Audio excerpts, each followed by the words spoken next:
Hey guys, this is Sonu Alawat. हर Sunday की तरह लेकर आ चुका हूं दी करंट अफेयर शो का एपिसोड नंबर 78, जिसमें हम लास्ट वीक यानी कि 7 अगस्त से लेकर 14 अगस्त तक के सभी मोस्ट इंपोर्टेंट एकदम फिल्टर्ड एकदम सिलेक्टेड करंट इवेंट्स को डिटेल के साथ डिस्कस करने वाले हैं। और ये बात आप अच्छे से जानते हैं कि किसी भी कॉम्पिटिटिव एग्जाम में दी करंट अफेयर शो से बाहर क्वेश्चन नहीं जाता, इसलिए एवरी संडे शाम 5 बजे दी करंट अफेयर शो को रेगुलर बेसिस पर फॉलो करते रहिए और हाँ, नोट्स साथ साथ मेंटेन करते हुए जरूर चला करें, आपको जबरदस्त बेनिफिट देखने को मिलेगा। तो चलिए फ्रेंड, ज्यादा टाइम वेस्ट तो नहीं करते, फटाफट आज के एपिसोड शुरू करते हैं। बट उससे पहले आपको एक छोटी सी इंफॉर्मेशन दे दूं फ्रेंड्स, 22 अगस्त यानी कि नेक्स्ट मंडे शाम 5 बजे इसी चैनल के ऊपर जनरल साइंस का एक सुपर फास्ट मैराथन में लेकर आने वाला हूं, जो कि हर एक कॉम्पिटिटिव एग्जाम के लिए मोस्ट इंपोर्टेंट रहेगा। फ्रेंड्स, अगर आपको भी जनरल साइंस में प्रॉब्लम हो रही है ना, तो इस मैराथन को जरूर अटेंड करिएगा। आने वाले किसी भी कॉम्पिटिटिव एग्जाम में जनरल साइंस से एक भी क्वेश्चन नहीं बचने वाला है। तो 22 अगस्त शाम 5 बजे याद रखिएगा, अटेंड जरूर करना है। तो चलिए फ्रेंड्स, फाइनली बात करते हैं आज के एपिसोड के first most important current event के बारे में, जो कि आपके सामने स्क्रीन के ऊपर है। शशि थरूर को फ्रांस के सर्वोच्च नागरिक सम्मान से नवाजा गया। फ्रेंड्स, जिन्हें आप स्क्रीन के ऊपर देख रहे हैं, यह है शशि थरूर, जो कि इंडिया के एक बहुत बड़े पॉलिटिशियन है और साथ ही साथ एक बहुत बड़े राइटर भी है। फ्रेंड्स, ये केरला के त्रिवंतपुरम से मेंबर ऑफ पार्लियामेंट है, यानी कि लोकसभा के एक सदस्य है और साथ ही भारतीय राष्ट्रीय कांग्रेस पार्टी से बिलोंग करते हैं। फ्रेंड्स, ये हमेशा अपने यूनिक भाषण को लेकर चर्चा में रहते हैं। काफी यूनिक, काफी इफेक्टिव भाषण ये हमेशा देते हैं। काफी सारे लोग इनके भाषण से इन्फ्लुएंस हैं। फ्रेंड्स, एक बड़े राजनेता होने के साथ साथ ये एक बहुत बड़े राइटर भी है। इनके द्वारा जितनी भी किताबें लिखी गई है, उनसे रिलेटेड कॉम्पिटिटिव एग्जाम में बहुत सारे क्वेश्चन बनते हैं, जैसे कि why I am a Hindu इनके द्वारा लिखी गई है, बैटल ऑफ बिलोंगिंग टाइप की सभी किताबें इनके द्वारा लिखी गई है। तो एक काफी ग्रेट बड़ी पर्सनैलिटी है, जो कि काफी ज्यादा चर्चा में रहती है। तो फ्रेंड्स, फाइनली हाल ही में शशि थरूर जी को फ्रांस का जो सर्वोच्च नागरिक सम्मान है उससे नवाजा जाएगा। फाइनली ऑफिशियली अनाउंसमेंट हो चुकी है। इसको इंग्लिश में बोला जाता है लीजन ऑफ ऑनर। और साथ ही जो ये फ्रांस का सर्वोच्च नागरिक सम्मान है ना, इसको नाम दिया गया है, इसका जो नाम है वो है सेवेलियर दी ला लीजन दी ऑनर। एग्जाम में पूछा जा सकता है, नाम नोट कर लीजिए, सेवेलियर दी ला लीजन दी ऑनर। इस सम्मान से शशि थरूर जी को सम्मानित किया जाएगा। फ्रेंड्स, आने वाले टाइम में फ्रांस का कोई भी नेता जैसे ही भारत के दौरे पर आता है, तुरंत इनको इस सम्मान से नवाजा जाएगा। तो फाइनली ऑफिशियल अनाउंसमेंट हो चुके हैं। और साथ ही फ्रांस के जो फिलहाल प्रेसिडेंट है वो कौन है? एमेन्युअल मैक्रोन फिलहाल फ्रांस के प्रेसिडेंट है। तो नोट कर लीजिएगा, काफी इंपोर्टेंट क्वेश्चन हो जाता है। क्वेश्चन बनेगा कि हाल ही में जो बहुत बड़े पॉलिटिशियन है शशि थरूर, उनको किस देश ने सर्वोच्च नागरिक सम्मान से सम्मानित किया? तो आंसर हो जाएगा फ्रांस ने। और 2010 में स्पेन ने भी सर्वोच्च नागरिक सम्मान से इनको सम्मानित किया था, क्योंकि जो फ्रांस सरकार है वो इनके भाषण और लेखन से काफी ज्यादा प्रभावित है, इसलिए इनको सम्मानित किया जा रहा है। याद रहेगा, क्योंकि बहुत जबरदस्त पर्सनैलिटी है शशि थरूर जी। नेक्स्ट है, सुनील छेत्री को साल 2021-22 का फुटबॉलर ऑफ द ईयर चुना गया। फ्रेंड्स, सुनील छेत्री के साथ साथ मनीषा कल्याण, जिनको आप स्क्रीन के ऊपर देख रहे हैं, इनको women footballer of the year चुना गया है। फ्रेंड्स, आपको बता दूं, जो मनीषा कल्याण है वो वुमेन इंडियन फुटबॉल टीम के एक बहुत बड़ी प्लेयर है और साथ ही 2020-21 में इन्होंने जबरदस्त प्रदर्शन किया था, जिनके बाद इनको women's emerging footballer of the year 2020-21 दिया गया था। साथ ही स्क्रीन के ऊपर आप सुनील छेत्री को देख रहे हैं, जो कि एक बहुत बड़े इंटरनेशनल फुटबॉल प्लेयर तो है, साथ ही साथ इंडियन फुटबॉल टीम के कैप्टन भी है। तो फाइनली इन दोनों को अपनी अपनी कैटेगरी में फुटबॉलर ऑफ द ईयर चुना गया है। फुटबॉलर ऑफ द ईयर सम्मान से सम्मानित किया जाएगा। एग्जाम में क्वेश्चन ये भी पूछा जा सकता है कि कौन इनको सम्मानित कर रहा है। तो ये जो सम्मान दिया जा रहा है ना, वो AIFF के थ्रू दिया जा रहा है। AIFF है क्या? ऑल इंडिया फुटबॉल फेडरेशन है। ऑल इंडिया फुटबॉल फेडरेशन का हेडक्वार्टर कहां पर है? ऑब्वियस सी बात है, दिल्ली के अंदर है। और ऑल इंडिया फुटबॉल फेडरेशन को हिंदी में बोलते हैं अखिल भारतीय फुटबॉल महासंघ। तो अखिल भारतीय फुटबॉल महासंघ के द्वारा सुनील छेत्री और मनीषा कल्याण को फुटबॉलर ऑफ द ईयर 2021-22 का दिया जा रहा है। याद रहेगा, इंपॉर्टेंट है, नोट करके चलिएगा। नेक्स्ट है भाई, शतरंज के खिलाड़ी वी प्रणव भारत के 75वें ग्रैंड मास्टर बने। तो मोस्ट इंपोर्टेंट हो जाता है क्योंकि ग्रैंड मास्टर से रिलेटेड एग्जाम में अक्सर क्वेश्चन पूछे जाते हैं। फ्रेंड्स, हाल ही में रोमानिया जो कि एक देश है उसमें एक जगह पड़ती है बायामारे, वहां पर चेस की एक बहुत बड़ी टूर्नामेंट थी जिसका नाम था लिम्पेडिया ओपन। तो फाइनली इस लिम्पेडिया ओपन टूर्नामेंट को जीतकर जो कि तमिलनाडु के वी प्रणव है 15 साल के, जिनको आप स्क्रीन के ऊपर देख रहे हैं, इन्होंने फाइनली भारत के 75वें ग्रैंड मास्टर का खिताब या फिर उपलब्धि हासिल कर ली है। और प्रीवियस एपिसोड में कई बार आपको बता चुका हूं, ग्रैंड मास्टर बनने के लिए जो 3 ग्रैंड मास्टर नॉर्म्स हैं उनको क्वालिफाई करना पड़ता है, उनको हासिल करना पड़ता है। साथ ही लाइव रेटिंग में लगभग 2500 अंक भी प्राप्त करने पड़ते हैं, तब जाके ग्रैंड मास्टर की उपाधि मिलती है। और साथ ही 75वें ग्रैंड मास्टर तो ये भारत के बन गए, साथ ही तमिलनाडु के 27वें ग्रैंड मास्टर भी है। और एग्जाम में अक्सर क्वेश्चन पूछा जाता है कि भारत के 74वें ग्रैंड मास्टर कौन थे, इनसे पहले कौन थे। कई बार आपको बता चुका हूं, राहुल श्रीवास्तव भारत के 74वें ग्रैंड मास्टर थे। और एग्जाम में यह भी क्वेश्चन पूछा जा सकता है कि भारत के पहले ग्रैंड मास्टर कौन थे, ये उपलब्धि किसने हासिल करी थी सबसे पहले। देखिए, विश्वनाथन आनंद भारत के पहले ग्रैंड मास्टर बने थे जिन्होंने वर्ष 1988 में यह उपलब्धि हासिल की थी। तो याद रहेगा, भारत के पहले ग्रैंड मास्टर कौन बने थे, विश्वनाथ आनंद बने थे। 1988 में इन्होंने यह उपलब्धि हासिल करी थी। तो फाइनली नोट कर लीजिए भाई, भारत के 75वें ग्रैंड मास्टर कौन बन गए हैं, वी प्रणव बन गए हैं, तमिलनाडु के ये हैं, 15 साल की इनकी केवल उम्र है। नेक्स्ट है भाई, केंद्रीय संस्कृति मंत्रालय और गूगल ने इंडिया की उड़ान पहल शुरू की। फ्रेंड्स, आप सभी लोग अच्छे से जानते हैं इस बार भारत अपना आजादी का 75वां अमृत महोत्सव मना रहा है। तो इसी के चलते केंद्रीय संस्कृति मंत्रालय और साथ ही गूगल ने एक साथ मिलकर एक पहल शुरू की है जिसको नाम दिया गया है इंडिया की उड़ान। फ्रेंड्स, ये जो इंडिया की उड़ान पहल है ना, ये एक तरीके का डिजिटल कलेक्शन है। डिजिटल कलेक्शन कैसा? फ्रेंड्स, 1947 में जब भारत आजाद हुआ था तब से लेकर अब तक भारत की जो जो उपलब्धियां रही है, भारत का जो सफर रहा है, जो डेवलपमेंट हुई है, जो अचीवमेंट हुई है, वो सभी चीजें इस इंडिया की उड़ान डिजिटल कलेक्शन के अंदर दिखाया जाएगा। और फ्रेंड्स, ये गूगल पेज के ऊपर अवेलेबल रहने वाला है, गूगल पेज के फ्रंट पर अवेलेबल रहने वाला, यानी कि हम सभी लोग इसको देख पाएंगे। क्या क्या इसके अंदर रहेगा वो हम देख लेते हैं।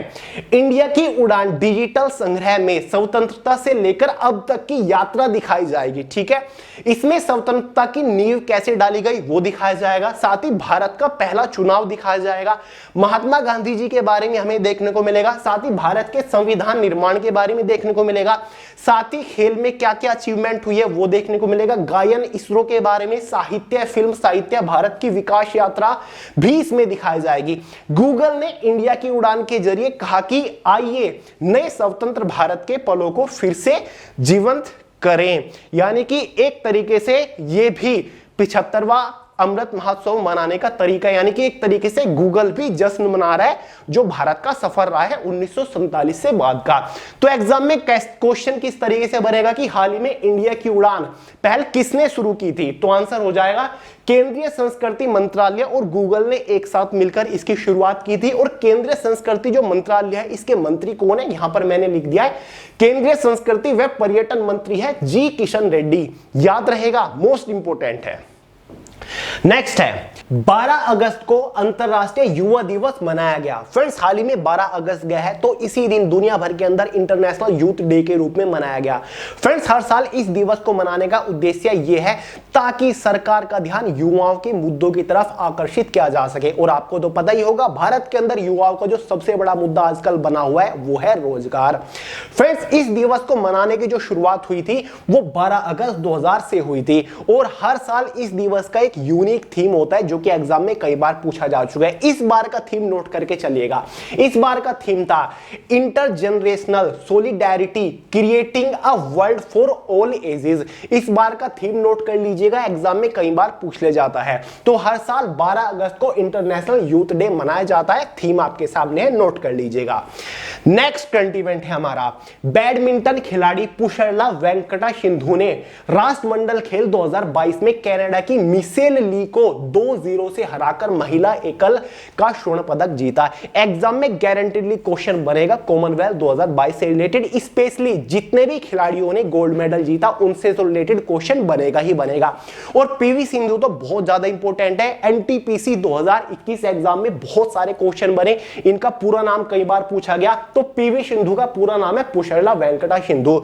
2022 कॉमनवेल्थ में इन्होंने वुमेन सिंगल में गोल्ड मेडल जीता है। किनको हराया है? कनाडा की मिशेल ली को 2-0 से हराकर गोल्ड मेडल इन्होंने अपने नाम किया है। साथ ही ओलंपिक 2020 में इन्होंने वुमेन सिंगल में ब्रोंज मेडल जीता था। साथ ही रियो डी जेनेरियो 2016 ओलंपिक्स में इन्होंने सिल्वर मेडल जीता था। याद रहेगा, इसलिए बहुत ज्यादा इंपॉर्टेंट है। और कॉमनवेल्थ से रिलेटेड लास्ट एपिसोड में कुछ फैक्ट आपको बता ही चुका हूं। कॉमनवेल्थ 2022 28 जुलाई से स्टार्ट हुए थे, 8 अगस्त 2022 तक कॉमनवेल्थ चला। इस बार कॉमनवेल्थ 2022 का मोटो क्या था, एग्जाम में पूछा जा सकता है। Sport is just the beginning. Motto note करिए कॉमनवेल्थ का, sport is just the beginning. Main venue क्या था, कहां पर आयोजित किए गए, किस स्टेडियम में आयोजित किए गए? अलेक्जेंडर स्टेडियम में आयोजित किए गए। और किस देश ने इस बार होस्टिंग की, इसके आपको पता ही होगा, ब्रिटेन ने। ब्रिटेन में एक शहर पड़ता है बर्मिंघम, ब्रिटेन के बर्मिंघम में कॉमनवेल्थ 2022 का आयोजन हुआ। और भारत की तरफ से ध्वजावाहक कौन थी? पीवी सिंधु भी थी। क्लियर है, एग्जाम में क्वेश्चन बन सकते हैं। तो भाई बात कर लेते हैं रैंकिंग के बारे में। भारत की जो रैंकिंग रही है मेडल लिस्ट में, वो चौथी रही है, जो कि अपने आप में काफी अच्छा स्कोर निकल के आया है। टॉप 10 आपके सामने है। भारत ने टोटल 61 मेडल इसमें जीते हैं, जिसमें से 22 गोल्ड मेडल इस बार भारत की झोली में आए हैं। साथ ही 16 सिल्वर मेडल है और लगभग 23 ब्रोंज मेडल भारत की झोली में आए हैं। नंबर 1 रैंक मिली है ऑस्ट्रेलिया को, जिसने 178 मेडल जीते हैं। नंबर 2 रैंक है इंग्लैंड के पास, 176 मेडल जीते हैं। नंबर 3 जो रैंक है कनाडा के पास है, 92 मेडल जीते हैं। और नंबर 4 पर तो अपना भारत है, जिसने टोटल 61 मेडल इस बार जीते हैं। तो स्पोर्ट्स में भारत की जो रैंकिंग है वो धीरे धीरे ऊपर आने लग रही है। तो याद रहेगा, कॉमनवेल्थ से रिलेटेड क्वेश्चन बनेगा ही बनेगा। नेक्स्ट है 13 अगस्त को विश्व अंगदान दिवस मनाया गया। तो फ्रेंड्स, हाल ही में 13 अगस्त भी गया है।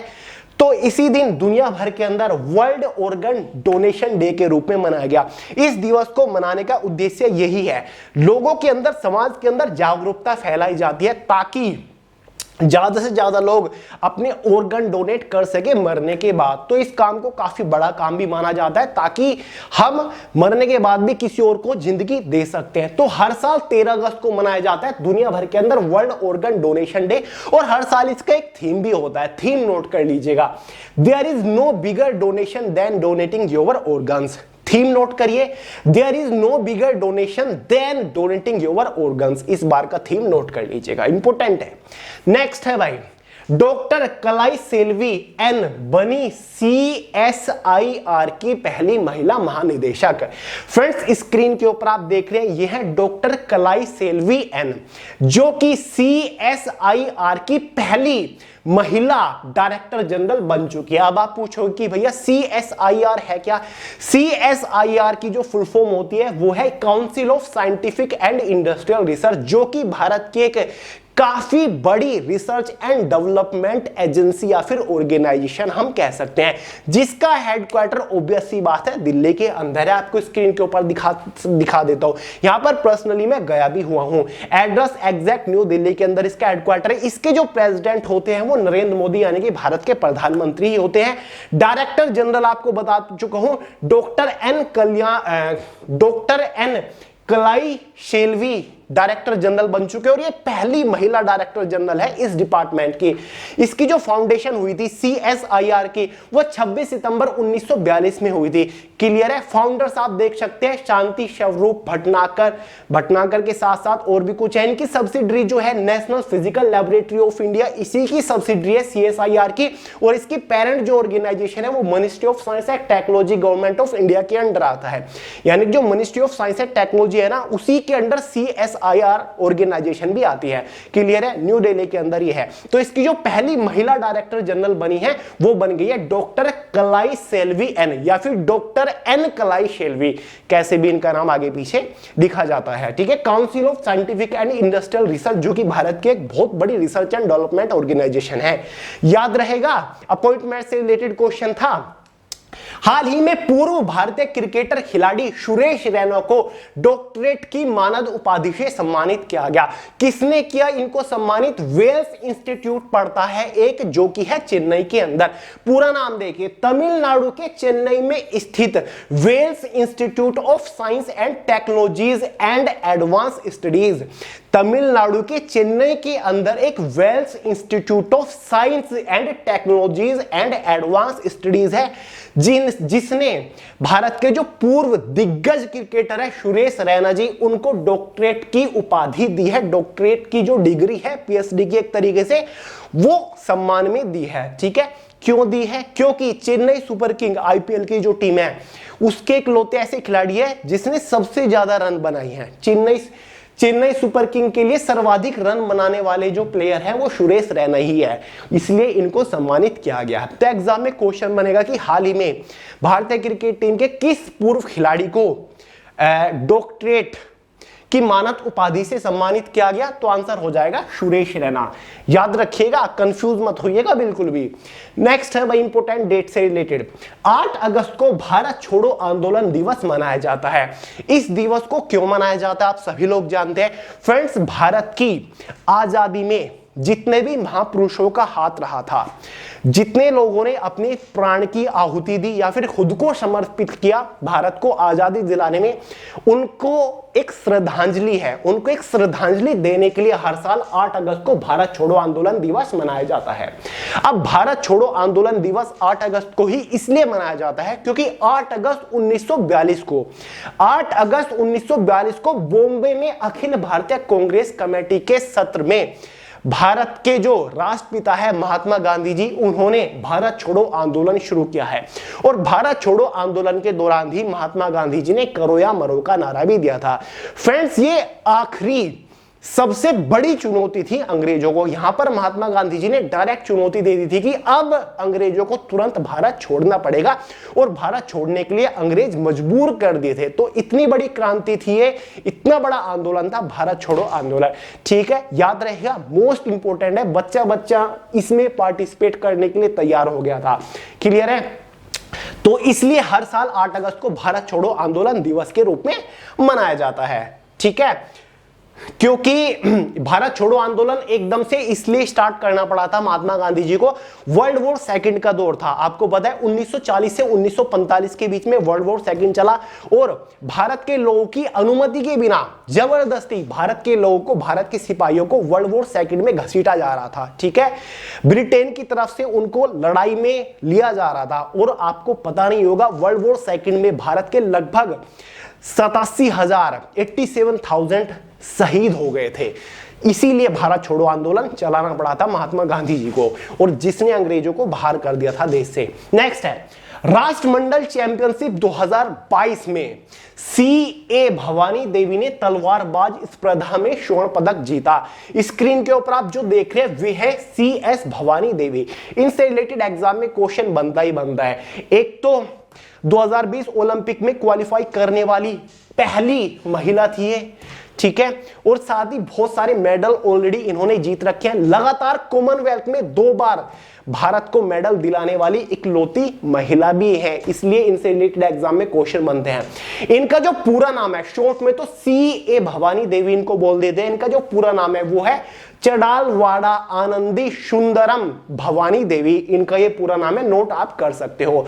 तो कॉमनवेल्थ 2022 में इन्होंने सेबर फेंसर यानी कि तलवारबाजी में भारत को गोल्ड मेडल दिलाया है। याद रहेगा, स्पेशली जितने भी महिलाएं हैं जिन्होंने गोल्ड मेडल भारत को दिलाया है, उनसे रिलेटेड एग्जाम में क्वेश्चन बनते ही बनते हैं, इसलिए मैं कवर करा रहा हूं। याद रहेगा। नेक्स्ट है, हाल ही में राजस्थान में अजमेर तीर्थ पुष्कर में देश का पहला सैंड आर्ट पार्क बनकर तैयार हुआ। फ्रेंड्स, राजस्थान राज्य में एक जगह पड़ती है अजमेर, वहां पर एक और जगह है तीर्थराज पुष्कर, जहां पर देश का पहला सैंड आर्ट पार्क बनकर तैयार हो गया। फ्रेंड्स, लगभग 2 बीघे की जगह में इस पार्क को विकसित किया गया है, जहां पर रेत की कलाकृतियां और प्रतिमाओं को विकसित किया गया है। देखिए फ्रेंड्स, यानी कि जो पर्यटक है उनको अट्रैक्ट करने के लिए इस पार्क का निर्माण किया गया है। इस पार्क में बालू रेत की कलाकृतियां व प्रतिमाएं विकसित की गई है जो कि पर्यटकों और दर्शकों के लिए आकर्षण का केंद्र रहेंगी। फ्रेंड्स, इसमें 2 प्रतिमाएं, 2 आकृतियां तो परमानेंट बनाई गई हैं जो कि बारिश की वजह से बनाई गई है, क्योंकि मौसम का कुछ भी पता नहीं है, कभी भी आ सकती है, इसलिए वो तो परमानेंट रहेंगी। बाकी जो कलाकृतियां रेत के थ्रू बनाई जाएंगी जिसमें बालू के रेत का इस्तेमाल किया जाएगा, उनको हर हफ्ते हर 8वें दिन बदला जाएगा। यानी कि जब भी आप जाओगे, अगर 1 हफ्ते के बाद जा रहे हैं, आपको वहां पर अलग अलग टाइप की कलाकृतियां प्रतिमाएं नजर आएंगी जो कि बालू के रेत की मदद से बनाई गई है। उनको बोला जाता है सैंड आर्टिस्ट, जो कि इस टाइप की रेत की कलाकृतियां बनाते हैं, सैंड आर्टिस्ट इनको बनाते हैं। क्लियर है? तो फाइनली उद्घाटन के लिए तैयार है। और राजस्थान के सीएम आपको पता ही होगा अशोक गहलोत जी है और साथ ही गवर्नर है कालराज मिश्रा। ठीक है, नोट कर लीजिए, कई बार कुछ लोग भूल जाते हैं। नेक्स्ट है, भारत के स्वास्थ्य मंत्रालय ने कार्बेवैक्स को बूस्टर डोज के रूप में स्वीकृत किया। लो जी, फाइनली भारत के स्वास्थ्य मंत्रालय ने एक और नई कोविड-19 की वैक्सीन को एज अ बूस्टर डोज के रूप में स्वीकृति प्रदान कर दिया, जिसका नाम है कार्बेवैक्स। यानी कि फ्रेंड्स, अगर आपने कोविड-19 की 2 डोज ऑलरेडी ले रखी है, या तो आपने कोवैक्सीन की ले रखी है या फिर आपने कोविशील्ड की ले रखी है, अब आपके पास ऑप्शन है कि आप बूस्टर डोज के तौर पर या तो उसी सेम ब्रांड की, उसी सेम कंपनी की डोज ले सकते हैं, या फिर अब आप कार्बेवैक्स की भी डोज ले सकते हैं। अगर आपने कोविशील्ड की 2 डोज ले रखी है तो बूस्टर डोज आपको कोविशील्ड की ही लेने की जरूरत नहीं है, अब आप बूस्टर डोज के तौर पर कार्बेवैक्स की भी डोज ले सकते हैं। ठीक है, तो एज अ बूस्टर डोज के रूप में इसको भारत के स्वास्थ्य मंत्रालय ने अनुमति दे दी है। तो याद रखिएगा, कोवैक्सीन कोविशील्ड के साथ साथ अब कार्बेवैक्स को भी बूस्टर डोज के रूप में अनुमति मिल चुकी है। और फ्रेंड्स, भारत के स्वास्थ्य मंत्रालय ने इसको अनुमति दी है। और आपको पता ही होगा ministry of health and family welfare कौन है, यानी कि भारत के स्वास्थ्य मंत्री कौन है, वो है मनसुख मांडविया। मनसुख मांडविया जी, नोट करिएगा। नेक्स्ट और शायद आज का लास्ट है, राष्ट्रपति द्रौपदी मुर्मू ने उदय उमेश ललित को भारत का अगला मुख्य न्यायाधीश नियुक्त किया। फ्रेंड्स, इस करंट इवेंट के बारे में लास्ट एपिसोड में ऑलरेडी आपको बता चुका हूं कि भारत के जो नए और 49वें सीजीआई मतलब चीफ जस्टिस ऑफ इंडिया नियुक्त किए जाएंगे वो होंगे हमारे यूयू ललित, जो कि आप स्क्रीन के ऊपर देख रहे हैं। इनका पूरा नाम है उदय उमेश ललित। और फ्रेंड्स, आपको पता ही होगा फिलहाल यानी कि 48वें सीजीआई कौन है, एनवी रमने, यानी कि नुथलपति वेंकटा रमने, जिनकी जगह आप लेने वाले हैं यूयू ललित, क्योंकि यूयू ललित जी का जो नाम नॉमिनेट किया है वो एनवी रमने जी ने ही किया है, क्योंकि जो सबसे सीनियर जज होते हैं और जो फिलहाल जज है उनकी रिकमेंडेशन पे उनको ही नियुक्त किया जाता है। और इनसे रिलेटेड एक और इंपॉर्टेंट फैक्ट है, जो यूयू ललित जी को नियुक्त किया जा रहा है नए सीजीआई के रूप में, इनका कार्यकाल बहुत लंबा नहीं रहने वाला है, इनका कार्यकाल केवल नवंबर तक रहने वाला है। देखिए, 27 अगस्त को देश के 49वें मुख्य न्यायाधीश बनने वाले हैं यूयू ललित जी, लेकिन इनका कार्यकाल 8 नवंबर तक ही रहेगा, क्योंकि आपको पता होगा जो चीफ जस्टिस ऑफ इंडिया होते हैं उनका जो टेन्योर होता है ना वो 65 एज तक होता है, यानी कि जब तक 65 साल पूरे नहीं हो जाते तब तक वो सीजीआई बने रहते हैं। तो इनकी एज भी 65 साल हो जाएगी लगभग 8 नवंबर को, तो इनका कार्यकाल 8 नवंबर तक ही रहने वाला है, यानी कि बहुत ही कम दिन के लिए इनको नई सीजीआई चुना जा रहा है। फिर इनके बाद जब इनका रिटायरमेंट का टाइम आ जाएगा तो ये फिर एक नाम नॉमिनेट करेंगे, एक नाम रिकमेंडेशन के तौर पर देंगे राष्ट्रपति जी को कि मेरे बाद मेरा जो उत्तराधिकारी होगा वो ये होने चाहिए। ठीक है, यानी कि जो सुप्रीम कोर्ट के जज होते हैं, सबसे सीनियर जज होते हैं, उनको बनाया जाता है। तो याद रखिएगा, इंपोर्टेंट फैक्ट है 27 अगस्त को ये बनने वाले हैं, क्योंकि 26 या फिर 27 अगस्त को ही जो एनवी रमने जी हैं वो रिटायरमेंट ले रहे हैं, वो रिटायर हो रहे हैं। और बाकी ऑलरेडी आपको बता चुका हूं चीफ जस्टिस ऑफ इंडिया की पोस्ट के बारे में, जो नॉमिनेट करते हैं outgoing chief justice of India on the basis of seniority, appointer president of India, यानी कि जो अपॉइंट करते हैं चीफ जस्टिस ऑफ इंडिया को वो भारत का राष्ट्रपति करता है, राष्ट्रपति शपथ दिलाता है, एक तरीके से राष्ट्रपति नियुक्त करता है। साथ ही लेंथ कितनी होती है, अंटिल द एज ऑफ 65, 65 साल की उम्र तक का इनका टेन्यूर रहता है। कॉन्स्टिट्यूटिंग इंस्ट्रूमेंट, जो भारत के मुख्य न्यायाधीश होता है ना, इस पोस्ट का नियुक्ति के बारे में जो प्रावधान मिलता है संविधान के आर्टिकल 124 बी के अंदर मिलता है। ठीक है, याद रखिएगा। साथ ही चीफ जो फॉर्मेशन हुई थी इस पोस्ट की, या फिर जो सुप्रीम कोर्ट बना था, वो एक तरीके से 28 जनवरी 1950 को बना था, 72 साल पहले आज से। और जो पहले चीफ जस्टिस ऑफ इंडिया थे वो थे एच जे कानिया। ठीक है, 1950 से 1951 तक वो रहे थे। और सैलरी कितनी होती है चीफ जस्टिस ऑफ इंडिया की? वो होती है 2,80,000 पर मंथ के आसपास। क्लियर है? ये कुछ इंपोर्टेंट फैक्ट है। सबसे ज्यादा जो इंपोर्टेंट फैक्ट है वो है आर्टिकल 124 में चीफ जस्टिस ऑफ इंडिया की नियुक्ति के बारे में प्रावधान दिया गया है। एग्जाम में कई बार क्वेश्चन बनता है। चलिए दोस्तों, तो आज के एपिसोड में इतना ही था। उदय उमेश ललित इनका नाम है, 8 नवंबर तक इनका कार्यकाल चलने वाला है। तो चलिए दोस्तों, अगर आपको आज के एपिसोड पसंद हो, लाइक करेगा, दोस्तों शेयर करेगा, चैनल को सब्सक्राइब करना मत भूलिएगा। बाकी कोई भी डाउट हो क्रिटिकल, तो आप मुझे इंस्टाग्राम के ऊपर फॉलो करके वहां पर भी डायरेक्ट मैसेज कर सकते, सोनू अहलावत के नाम से मिल जाऊंगा। बाकी टेलीग्राम चैनल जो है V2 ऑफिशियल, उसको ज्वाइन कर लीजिएगा, क्योंकि इंपोर्टेंट पीडीएफ या फिर अनाउंसमेंट वहीं पर मैं देता रहता हूं। ठीक है, चैनल को सब्सक्राइब करना मत भूलिएगा। और हाँ, लास्ट 12 मंथ्स की जो हमारी करंट अफेयर की बुक है, इसको हमने इन दोनों बुक के साथ कॉम्बो में क्रिएट कर दिया। अब आप तीनों बुक को अगर एक साथ परचेज करते हो, आपको डिस्काउंट देखने को मिल जाएगा। लिंक डिस्क्रिप्शन बॉक्स में चेकआउट कर लीजिएगा, या फिर आप अकेले भी इस बुक को परचेज कर सकते हैं। तो चलिए दोस्तों, इस वीडियो में इतना रखते हैं, मिलते हैं अगली वीडियो में बहुत जल्द। तब तक के लिए जय हिंद।